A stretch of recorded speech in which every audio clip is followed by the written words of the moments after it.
How to choose best career option for yourself. अक्सर mostly ज़्यादातर लोगों को यही लाइफ में क्वेश्चन रहता है कि हम अपनी लाइफ में अपने लिए एक अच्छा बेहतर करियर ऑप्शन कैसे बिल्ड करें।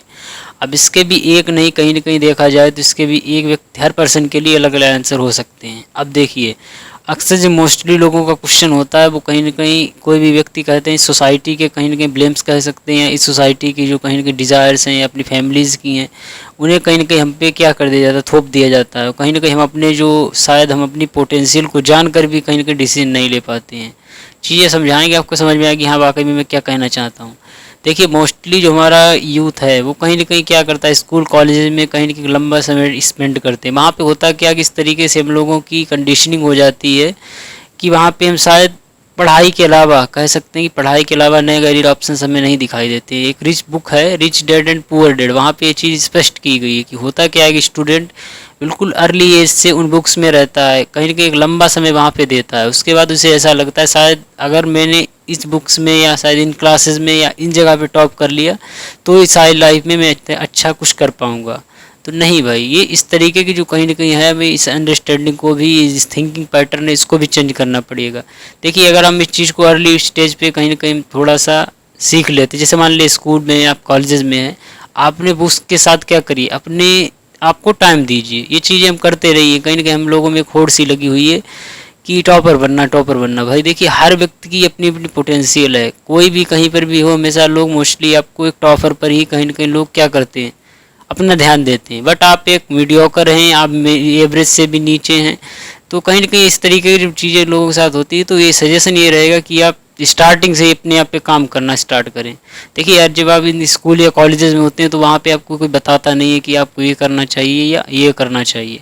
बट इसमें कहीं ना कहीं पेरेंट्स की रिस्पॉन्सिबिलिटीज़ है, कहीं ना कहीं आप पेरेंट्स की रिस्पॉन्सिबिलिटीज़ है, शायद वह अपने बच्चे पे पैसे से ज़्यादा उन्हें सपोर्ट की ज़रूरत है। क्यों? क्योंकि ऐसा ना हो कि आगे चलकर वो एक अच्छा अपना भविष्य, अच्छा करियर ऑप्शन ना बना पाएँ।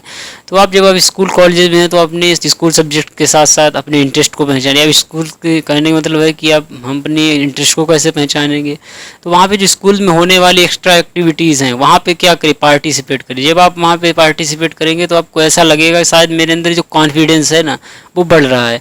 तो इन्हीं चीज़ों से पता चलता है कि आप करियर में कहाँ पे स्टैंड करें, क्योंकि आपका जो करियर ऑप्शन कहने मतलब कहते हैं सेल्फ कॉन्फिडेंस बहुत बड़ी चीज़ होती है लाइफ में। आप कहीं ना कहीं जब आप चीज़ों को पैरेलल ही अपनी स्किल्स पे वहाँ पे आप इम्प्रूव करते हैं, अपने अंदर चेंजेस लाते हैं, अन्य जो आपको ऑप्शन है वो जानना स्टार्ट करते हैं, तो लाइफ के अंदर एक आपकी लाइफ में एक ऐसी वैल्यू एड स्टार्ट हो जाती है जिससे आपको लाइफ में चलता है, आपको लाइफ में कुछ पोटेंशियल्स भी है। अब इसी के साथ साथ क्या होता है, जब आप स्कूल या कॉलेज से निकल जाते हैं उसके बाद आपको ऐसा लगता है कि कहीं ना कहीं मुझे गवर्नमेंट एग्ज़ाम की प्रिपरेशन करनी चाहिए। मोस्टली अगर देखा जाए स्कूल या कॉलेज से निकलने वाले ज़्यादातर स्टूडेंट्स क्या करते हैं, गवर्नमेंट एग्ज़ाम की प्रिपरेशन स्टार्ट करते हैं। अब इसमें बहुत से ऐसे स्टूडेंट्स होते हैं शायद उनकी फैमिली उतनी सपोर्टिव नहीं होती है, वो कहीं ना कहीं क्या करते हैं, डेप्ट पे पैसा लेते हैं। बहुत से ऐसे बेस होते हैं, पैसे को अरेंज करते हैं। उसके बाद क्या करता है कि स्टूडेंट यूपीएससी या बड़े नीट या आईआईटी जैसे एग्ज़ाम्स की क्या करता है, प्रिपरेशन स्टार्ट करता है। अब वहाँ पर भी होता क्या है, फैमिलीज़ भी हमें वहाँ पर रिस्पॉन्सिबिलिटीज़ नहीं रखती हैं, चीज़ों को छोड़ देती हैं। तो फैमिलीज़ की भी रिस्पॉन्सिबिलिटी है कि हम अपने स्टूडेंट, अपने बच्चे को चेक करते रहें कि वो कहाँ पे क्या कर रहा है, क्योंकि अगर उनकी एक्टिविटीज़, उनके पोटेंशियल को अगर हम वहाँ पे जानेंगे तो शायद हम बेहतर ऑप्शन बना सकते हैं। अब होता क्या है कि लाइफ में एक भेड़ चाल चीज़ चल रही है कि वहाँ पे अगर कोई कहने मतलब एक रनर है वो भी दौड़ रहा है, वहाँ पे एक शायद एक कहने मतलब लो रेस वाला वो भी दौड़ रहा है, बट वो अपनी पोटेंशियल को तो पहचानता ही नहीं। अब होता क्या है, स्कूल कॉलेजेस में इस तरीके की जो मार्केटिंग की जाती है कि हम वहाँ पे कोचिंग्स में शायद अपनी पोटेंशियल ना होने पर भी वहाँ पे ट्राई करते हैं। अब वहाँ पे होता क्या, देखिए अगर आप गवर्नमेंट जॉब की वहाँ पे प्रिपरेशन करना स्टार्ट करना चाहते हैं, मान लेते हैं आपका ऑप्शन है, मानते हैं कोई भी ऐसा स्टूडेंट अगर चाहता है तो मैं उसको रिकमेंड करूँगा कि आप करिए। क्योंकि अगर आप वहाँ पे साल 2 साल और एक लिमिटेड डेडलाइन फिक्स करिए कि मुझे इस डेडलाइन मतलब इस इतने टाइम में ही, मतलब 2 साल या 3 साल में ही मुझे प्रिपरेशन करनी है। अगर इस ड्यूरेशन में मेरा कोई एग्ज़ाम क्लियर हो जाता है तो ठीक है, नहीं तो कहीं ना कहीं मैं बैकअप से इस तरीके का अपना कैरियर बना रहा हूँ, शायद वहाँ पे मैं स्विच अर्ली स्टेज में कर जाऊँ। लेकिन ये चीज़ें हो नहीं पाती हैं क्योंकि जहाँ पे आप पढ़ते हैं वहाँ पे लोग शायद आपको उतना अच्छा बताता नहीं है, बार बार वहाँ पे ट्राई करते, फिर होता क्या है कि लंबा सा कैरियर गैप आ जाता है, मतलब एक अच्छा खासा टाइम आपका वहाँ पे बर्बाद हो जाता है।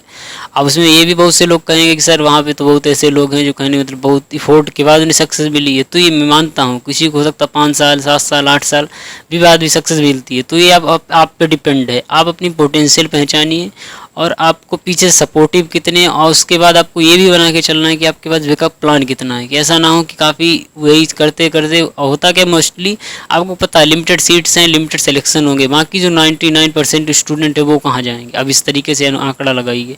तो उन लोगों के लिए मेरी सजेशन यही रहेगी, आप मान लिए चाहते हैं गवर्नमेंट एग्जाम करने, करिए बिल्कुल करिए। आप अर्ली स्टेज में 1-2 साल आप वहाँ पे अपना टाइम दीजिए, आपको पता चल जाएगा कि मेरे अंदर वो पोटेंशियल है या नहीं है। उसी के साथ साथ अपनी क्या करिए, स्किल्स पे वर्क करना स्टार्ट कर दीजिए। हम लोग स्किल्स पे वर्क करते नहीं। अब स्किल्स पे वर्क करने का मतलब होता क्या है कि कहीं ना कहीं अब इस देखिए डिजिटल वर्ल्ड में बहुत सी ऐसी स्किल्स आ चुकी हैं जो हमें कहीं ना कहीं सीखनी चाहिए। अब स्किल्स में हम करते हैं आपसे बात, जैसे कहीं ना कहीं आपसे कहा जाए कि एक अच्छे आप क्रिएटर बन सकते हैं। अब इसमें कहीं ना कहीं बहुत सी ऐसी चीज़ें, ब्लॉगिंग सीख सकते हैं, यूट्यूब वीडियो एडिटिंग सीख सकते हैं, या बहुत से कहते हैं मतलब बहुत से ऐसे कैरियर ऑप्शन शायद है। डिजिटल इंटरनेट तो बहुत ऑप्शन कैरियर ऑप्शन क्या कर दिए, खोल दिए। लेकिन हाँ, इन चीज़ों के लिए अब इसमें क्या हो रहा है कि अगर आप इन चीज़ों पर टाइम देते हैं तो आपको जानना पड़ेगा, चीज़ों को थोड़ा सा एफोर्ट डालेंगे तो आपको ये आसानी से चीज़ें आ जाएंगी। और इनमें कहीं ना कहीं जॉब्स की कहीं ना कहीं हमेशा भरपाई रहती है, काफ़ी ज़्यादा भरपाई रहती है। लेकिन इसमें जो स्किल्ड लोग हैं वो बहुत कम ही हैं, क्योंकि अक्सर आपने देखा होगा यूट्यूब पे कहीं ना कहीं बहुत अच्छे अच्छे क्रिएटर्स होते हैं, वो क्या करते हैं, डालते रहते हैं कि मुझे एक अच्छा वीडियो एडिटर चाहिए या मुझे एक अच्छा थंबनेल मेकर चाहिए। तो इस तरीके के जब आप लाइफ में अप्रोच रखेंगे ना, तो शायद आप सर्वाइवल के साथ साथ अपनी स्किल्स अपने करियर को भी बेहतर बना सकते हैं। ये तो बात हुई कहीं ना कहीं कि आपके लिए डिजिटल वर्ल्ड में क्या स्किल्स हो सकती हैं। दूसरा मैंने जो आपको बताया, पहला तो गवर्नमेंट एग्ज़ाम्स हैं, उसी के साथ साथ अपनी स्किल्स भी पहचानिए। अब इसके बाद भी अक्सर लोगों का माइंड पैमाना लाइफ में सोसाइटी में इस तरीके का पैमाना फिक्स हो चुका है कि जो लिमिटेड करियर ऑप्शंस ही हैं, कैसे जैसे यूपीएससी या नीट या आईआईटी यही है। तो आप कभी सोचिए, अगर लाइफ में अगर यही केवल career options, limited career options होते, कि हमारे शहर का एक अच्छा बड़ा सब्जी वाला भी करोड़पति नहीं होता भाई। अगर वो भी ये मान लेता शायद एक जॉब है तो मैं भी कहीं ना कहीं लाइफ में कुछ कर पाऊंगा, अगर नहीं है तो शायद मैं कुछ नहीं कर सकता। नहीं भाई, आपका शहर में एक सब्जी बेचने वाला वो भी हो सकता है करोड़पति हो, आपके शहर में कपड़े बेचने वाला वो भी एक सब क्या हो सकता है, करोड़पति हो। आपके शहर में कहीं ना कहीं एक अच्छा सा व्यापारी वो भी एक करोड़पति होगा। अगर अब ऐसा थोड़ा सा साइड में रखिए, मान लेते हैं कि अगर इस तरीके से गवर्नमेंट वैकेंसी निकालती है कि वहाँ पे जितने भी स्टूडेंट्स आएंगे वो कहीं ना कहीं टोटली सेलेक्ट हो जाते हैं, मान लेते हैं, एक पॉइंट पे मान लेते हैं, तो आप एक बार सोचिए कि हमारे देश को एक अच्छे क्रिकेटर, अच्छे फिल्म मेकर या अच्छे कहीं मतलब करियर काउंसलर या अच्छे कहीं ना कहीं डॉक्टर्स या इस तरीके के जो अच्छे इंजीनियर्स मिल पाएंगे? नहीं मिल पाएंगे, क्योंकि सभी को तो गवर्नमेंट एग्जाम चाहिए। जब वहाँ पे सब सेलेक्ट हो जाएंगे तो हमारे देश में पीछे सपोर्ट कौन करेगा भाई? ना तो वहाँ पे इंजीनियर्स रहेंगे, ना तो डॉक्टर्स हमारे रहेंगे, और ना कहीं ना कहीं हमारे एक अच्छे फिल्म मेकर, प्रोड्यूसर या अच्छे डायरेक्टर, अच्छे क्रिकेटर, अच्छे कहने मतलब बहुत से कहीं ना कहीं फील्ड्स हैं जहाँ पे हम कहीं ना कहीं वो तो मिलेंगे ही नहीं। फिर क्या होगा लाइफ में? सभी को अपने सर्वाइवल के लिए सोचना पड़ेगा। अब होता क्या है कि अक्सर आप लंबे समय तक प्रिपरेशन करते हैं गवर्नमेंट एग्ज़ाम की, अब उसमें हो जाते हैं फेल आप। अब कहीं ना कहीं मोस्टली एक आंकड़ा देखा गया है कि जो बेरोजगार कहने मतलब जो अनएम्प्लॉयमेंट रहता है वो 20 से 25 में जो कहीं ना कहीं है वो काफ़ी ज़्यादा हाई रहता है, मतलब 30% के मतलब अप्रॉक्स में मान के चलिए इतना रहता है। फिर क्या होता है जब आपकी ये 25 to 30 की रेंज में जाती है तो आपका जो कहीं ना कहीं जो कहा जाए कि बहुत ज़्यादा कम हो जाता है, मतलब आप अनएम्प्लॉयमेंट में क्या होता है कि वहाँ पे रेट्स कम हो जाता है, वहाँ पे 9% हो जाता है। बट आप 30 के एबव जब एज पहुँचते हैं तो अनएम्प्लॉयमेंट रह जाता है 3%। ये चेंज इतनी तेज़ी से क्यों आ रहा है 13, 9 और 3 पे? क्योंकि वहाँ पे आप टाइम देते रहते और स्किल को इम्प्रूव नहीं करते। अब जब इम्प्रूव नहीं स्किल नहीं करेंगे तो आपको कहीं पर भी आप जाएंगे तो कोई आपको हायर क्यों करेगा? आपको वहाँ पे आपके नॉलेज से ज़्यादा आपको स्किल्स पे वर्क करेगा। आपको नॉलेज भी होना चाहिए और स्किल भी, जब आपके अंदर वो स्किल्स तो है नहीं। फिर क्या करते हैं, एक अर्ली स्टेज में सोचते हैं शायद इसको सबको बंद कर देते हैं, इसी के साथ क्या करते हैं कि सर्वाइवल करना स्टार्ट कर देते हैं। अब जब आप एक बार सर्वाइवर के लिए स्ट्रगल्ड हो गए, मतलब किसी चीज़ में उलझ गए, तो फिर आप निकल नहीं सकते। क्यों? क्योंकि अक्सर क्या होगा कि आप शायद नुक्कड़ पे कोई छोटा सा कोई भी काम करना स्टार्ट कर देंगे, शायद आप वहाँ पे नहीं चाहते हुए भी। शायद आप किसी कंपनी या फैक्ट्री में वर्क करना स्टार्ट कर देंगे, शायद आपको वहाँ पे 10,000 या 12,000 इस तरीके कुछ अमाउंट मिलेगा, फिर आप मजबूरी में करेंगे। क्यों? क्योंकि अब वहाँ पे एक एज हो चुकी है, शायद आपके लिए कैरियर ऑप्शंस थे वो शायद आप बंद हो चुके हैं। तो मैं उन स्टूडेंट्स को पहले से रिकमेंड करूँगा, अपनी कैपेबिलिटी को पहचानिए, आप संभालते हैं, गवर्नमेंट एग्जाम की प्रिपरेशन करना स्टार्ट करना चाहते हैं बिल्कुल करिए। आप साल 2 साल दीजिए, बट एक डेडलाइन फिक्स करिए। उसके साथ आप अपने क्या पैसे देखिए कि मेरे पास इतना पैसा है, सफिशिएंट टाइम है, और क्या मैं इतने वहाँ पे हार्ड वर्क कर पाऊँगा। सबसे ज़्यादा ज़रूरी रहता है स्टडी के लिए गवर्नमेंट एग्जाम में, पैसे भी ज़्यादा, कि आप वहाँ पे 2 साल 3 साल जितने दिन करना चाहते हैं, क्या वहाँ पे आप फुल टाइम अपने आप को टाइम दे पाएंगे। अगर कर सकते हैं तो आप करिए। तो मैंने आपको कैरियर गवर्नमेंट एग्जाम्स के बारे में बता दिया, रियलिटी क्या है, कितना सिलेक्शन रेशियो है, और वहाँ पे आपको क्या अप्रोच अपनानी चाहिए। दूसरा मैंने ये भी बता दिया, आप अपने वर्क के साथ साथ क्या करिए, स्किल्स पर भी क्या करिए, इम्प्रूवमेंट करना स्टार्ट करिए, और तभी आप बेहतर बन सकते हैं।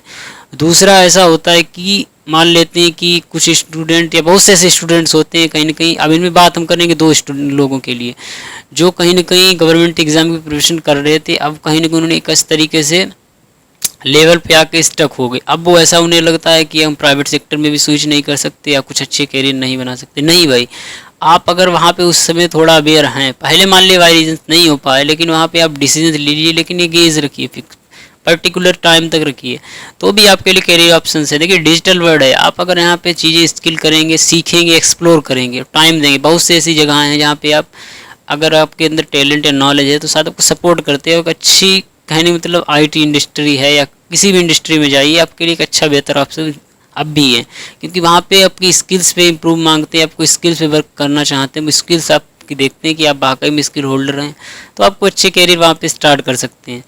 दूसरा ये रहता है कि बहुत से ऐसे स्टूडेंट्स होंगे या बहुत से ऐसे लोग होंगे जो कहीं ना कहीं स्टार्टिंग से उनकी एक माइंड सेट होता है खुद का बिजनेस करें, तो मैं उन लोगों को रिकमेंड करूँगा कि आप, बहुत से ऐसे कहते हैं मतलब ये भी फैशन लोगों का हो गया कि शायद मुझे स्टार्टअप करना है। देखिए इस स्टार्टअप के फैशन से थोड़ा सा बाहर निकलिए, बस मैं इसलिए कह रहा हूँ क्यों, क्योंकि आप वहाँ पे टाइम भी देंगे, अपना पैसा भी इन्वेस्ट करेंगे। पैसा इन्वेस्ट करने के साथ अपने टाइम को भी, अपने कैरियर का जो कहने मतलब वो भी टाइम वहाँ पे लगाएंगे। तो मैं आपको एक सजेशन रिकमेंड करूँगा कि आप स्टार्टअप से पहले मिनी कॉर्नर बिजनेस ट्राई करिए। मतलब आप छोटे से शहर या बड़े से शहर जहाँ कहीं पर भी हैं, वहाँ पे एक कॉर्नर पे या छोटा सा बिजनेस स्टार्ट करिए। वहाँ मानते हैं बिजनेस तो छोटा ही होगा, लेकिन आपके अंदर जो इतनी बड़ी कहने मतलब कह सकते हैं, आपके अंदर जो कॉन्फिडेंस बिल्ड होगा लाइफ में ना, वो बहुत बड़ा होगा। शायद अब वो कहीं ना कहीं स्कूल्स में भी नहीं मिल सकता, ना तो कॉलेजेस में मिल सकता है, और ना ही कहीं बड़े बिजनेस में मिल सकता है। ये तो आप स्टार्टिंग होगी जब आपके अंदर ये बहुत सा बड़ा कहने मतलब आपके अंदर पता चल जाएगा कस्टमर कैसे अप्रोच करता है, कैसे चीज़ें में डील करनी चाहिए, तो आपके अंदर कैपेबिलिटी आएगी जो लाइफ में आपको हमेशा, चाहे आप स्टार्टअप करें कुछ भी करें, आपको एक हमेशा क्या रहेगा, फ्रंट लाइन पे आपको हमेशा दिखता रहेगा कि हाँ इस तरीके से हम कैरियर में आगे बढ़ सकते हैं। तो मैंने जो कुछ कहीं ना कहीं बहुत सी चीज़ें थी जो मैंने बताई। अब आपको एक चीज़ का हमेशा ध्यान देना है, कैरियर का जब भी ऑप्शन चूज करें तो आप कहीं ना कहीं अपनी पोटेंशियल को पहचानिए, दूसरी अपनी फील्ड पहचानिए, अपना इंटरेस्ट पहचानिए, तभी आप डिसीजन लीजिए। उसके साथ साथ अपने पेरेंट्स को एक बार समझाइए, पेरेंट्स से डिस्कस करिए। देखिए सबसे ज़्यादा स्टूडेंट के साथ या उस बच्चे के साथ उसका पेरेंट्स का सपोर्ट होना बहुत ज़रूरी है। देखिए मान लेते हैं स्टूडेंट के बहुत बड़े ड्रीम हैं या बहुत अच्छा वो डिसीजन लेना चाहता है, तो उसके पेरेंट्स का इसलिए सपोर्ट ज़रूरी है क्योंकि उसकी हार्श रियलिटी भी नहीं जानता है, और उसके अंदर अभी उसका कॉन्फिडेंस को बूस्ट करना भी ज़रूरी है। तो इस पेरेंट्स और साथ टीचर्स की रिस्पॉन्सिबिलिटी रहनी चाहिए कि उनकी पोटेंशियल को स्टूडेंट्स के बताएं, और उसके साथ साथ उसकी जिस फील्ड में वो जाना चाहता है। देखिए लाइफ में अगर आप सक्सेस होना चाहते हैं हमेशा, तो आपको 2 चीज़ें हमेशा याद रखना है, जिस फील्ड में भी आप जा रहे हैं उसके प्रोज एंड कॉन्स दोनों जान लीजिए। मतलब उस फील्ड में जाने के आपको क्या हानियाँ हैं और क्या लाभ हैं। तो आप अगर दोनों चीज़ों को अच्छे समझ लेंगे, तो आप ऐसा क्यों मैं कह रहा हूँ, तो आपके अंदर जो फियर रहता है ना लाइफ में, लोगों का हर स्टेप पे कोई काम करते फिर उन्हें लाइफ में एक फियर सा आता है कि फेल होऊंगा या पास होऊंगा, तो आपके अंदर ये सिस्टम ही खत्म हो जाएगा कि मेरे अंदर फेल होगा या पास, ये सिस्टम ही खत्म। क्यों? क्योंकि आप दोनों मतलब साइड्स को देख रहे, क्या यहाँ पे सक्सेस रेशियो है, क्या फेलियर रेशियो है। तो वहाँ पे जो स्टूडेंट्स के गार्जियंस हैं उनकी बहुत बड़ी रिस्पॉन्सिबिलिटीज़ है कि अपने स्टूडेंट, अपने बच्चों का ये ध्यान रखें कि वो वहाँ पे आप उनके साथ टाइम दीजिए, आप उन्हें चीज़ों समझिए, फिर आप उनके टीचर्स से डिस्कस करिए। और स्टूडेंट्स की रिस्पॉन्सिबिलिटीज़ ये रहती है कि अपनी पोटेंशियल को पहचानिए, अपने कहने मतलब पेरेंट्स से कहिए। तो इस तरीके जब आप करेंगे तो आपको कहीं ना कहीं अर्ली स्टेज में ही काफ़ी अच्छे कैरियर ऑप्शंस मिल जाएंगे। और बहुत सा ऐसा होगा कि आप थोड़ा सा टाइम लग सकता है, चीज़ों को सीखना पड़ सकता है, बट मैं उस कहना चाहूँगा बार बार कि आप दूसरे के भरोसे चीज़ें ना करें, ना तो दूसरे के अनुसार डिसीजंस लें। आपकी लाइफ है, आप अपने इंटरेस्ट को पहचानिए और अपने अकॉर्डिंग चीज़ों को एक्ट करिए। जब आप अपने अकॉर्डिंग चीज़ों को एक्ट करेंगे तो शायद आपके साथ बहुतों बार क्या होगा, आप फेल होंगे, बहुतों बार क्या होंगे, पास होंगे। तो देखिए ट्राई करिए, जब आप ट्राई करेंगे तो चीज़ें आपको हमेशा सीखने को मिलेंगी, जो सीखने को मिलेंगे तो आप लाइफ में काफ़ी अच्छे लेवल तक लाइफ में कुछ कर पाएंगे। तो मेरे हिसाब से जो चीज़ें हो सकती थी या मैंने जो चीज़ें आपको बताई कि बेस्ट करियर ऑप्शंस कैसे अपने आप लिए आप चूज कर सकते हो, तो वो मैंने बता दिया। अब बहुत से ऐसे लोग होंगे, स्टूडेंट्स होंगे, शायद बताएंगे कि इसके अलावा भी करियर ऑप्शन है। भाई थोड़ी बता रहा हूँ कि मतलब ये इतने ही करियर ऑप्शन है, नहीं भाई, बहुत से करियर ऑप्शन हैं। आपको एक्सप्लोर करना पड़ेगा, जानना पड़ेगा, वहाँ पे आपको टाइम देना पड़ेगा। बट आपको इन चीज़ों को आपको कहीं ना कहीं जो भी चीज़ें हैं जल्दी से स्टार्ट करिए, चीज़ों को सीखिए, अपने पेरेंट्स से सजेशन लीजिए, चीज़ों को अर्ली स्टेज में करना स्टार्ट करें। देखिए कोई भी कुछ भी बता दे, बट आप जब तक एक्ट नहीं करेंगे, चीज़ों को सीखेंगे नहीं, अपने माइंडसेट को नहीं चेंज करेंगे, तब तक लाइफ में कुछ हो नहीं सकता है। तो बेहतर रहेगा जो भी आप करना चाहते हैं उसको कैरियर में अपने आप को जानिए, उस फील्ड को जानिए, जिस फील्ड में आप जाना चाहते हैं वहाँ पर उस फील्ड के लोगों से मिलिए, उन लोगों से टच में आइए, उन लोगों से पता करिए कि इस फील्ड में रियलिटी क्या है, इस फील्ड की पोटेंशियल क्या है, इस फील्ड की कहीं ना कहीं हानियाँ क्या है। तो आप देखेंगे तो आपको बहुत से आपसे ऑप्शन दिखाई देंगे, शायद आप हमेशा लाइफ में वहाँ पे एक अच्छे लेवल पे डे बाई डे ग्रो करेंगे। बट हाँ, जो एक ट्रैप है उस ट्रैप से बाहर निकलिए, जो एक होड़ लगी हुई लोगों की उससे बाहर निकलिए, तो ही आप अपने लिए एक अच्छा